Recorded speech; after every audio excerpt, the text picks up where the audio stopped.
You know, what's interesting to me is if I think back to the day they were founding the company, our founders were talking about a very grand proposition, and it lives through everything we do all the way up until today. And that's the idea of being able to connect talent and opportunity, right?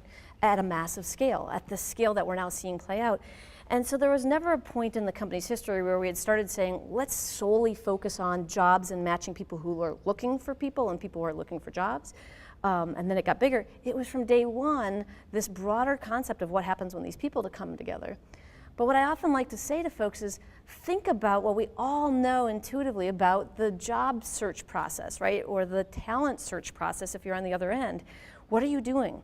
Somebody is looking for the exact right kind of person to accomplish a goal that they have in their professional lives, and they go and they reach out to that person, and the end result in the job example is that they hire them, right? But they could just as well ask them for expertise, or they could just as well find out that that's the vendor that you now will trust and work with halfway around the world.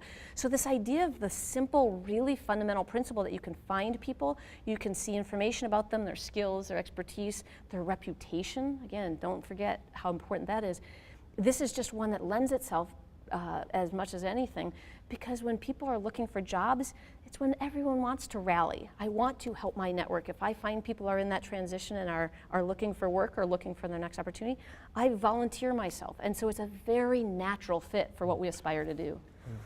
Yeah, I'll take the question from a slightly different perspective and just look practically at how people use it.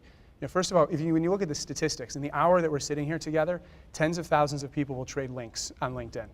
Right? Those are not all job links. That's professional development, that's networking. There's other activities going on.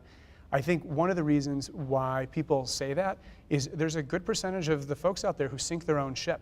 You know, they don't even think about building their network. You know, they don't dig the well until they need it, and so then they go and they dig the well, which in this case is building a LinkedIn profile, and in 4 days they've invited everybody who they've ever met to link in with them, and you know, as people are joining them, you see, you know, the job title suddenly goes from present employment to past employment, and it's like, well, of course, you know, and the recipients of those connection requests are just waiting for the other shoe to drop. When am I going to get the call? Help me find a job. So, you know, if you are looking to use it in a job search, keep in mind context matters. So even if you need it, pretend like you don't need the well today. Build your network a few people at a time. Don't send out 20, 50 connection requests in a big block and then blast them all that you're looking for a job.